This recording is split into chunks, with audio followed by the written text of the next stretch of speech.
Hi Jason, I'm an experienced iOS developer based in Ireland.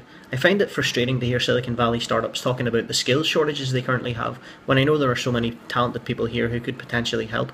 Do you think hiring remote engineers is something startups should consider in order to get their product going? And how would you recommend that engineers such as myself who want to get involved can get in touch with Silicon Valley startups? Oh, God love you for this question. It's a great question from the motherland of Ireland, where I'm from. People don't know my middle name is McCabe, from County Cork, my mother's maiden name. Listen, I run remote teams on a lot of my startups, Inside included, and mature developers who are hardworking. I didn't say old, I said mature, like as in like the person's mature enough to get out of bed and start working and handle not being in an office and not having somebody over your shoulder making sure you're working. I think people who are mature can do a great job of that. I think the best way to get that going is to build a little bit of a presence for yourself, which means being an expert in something and putting your product out in the world. So if I was an iOS developer, I would say, hey, listen, I'm really good at chat in iOS. So if you want to add Slack-like functionality, HipChat-like functionality to your product, I'm just good at that. And so you, as the iOS developer, can then go and create a blog about the different chat software out there, the different systems, what works, what doesn't, and build an online presence for yourself. Link to your GitHub, obviously.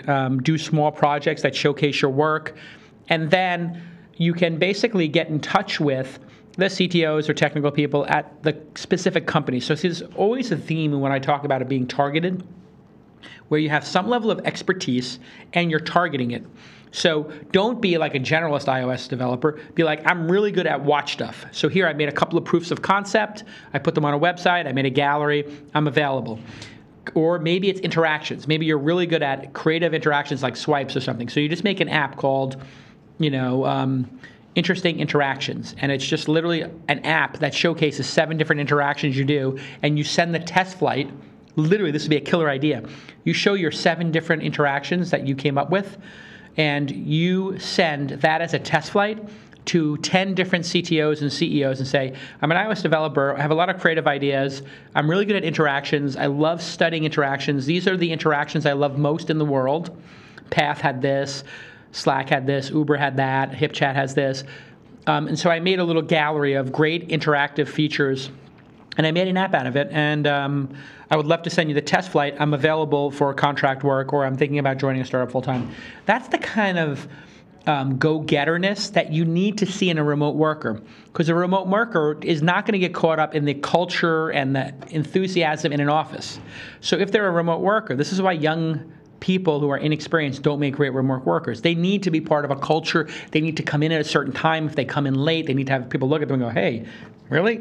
11 o'clock? What's going on here? You're the young guy. You should be in here early.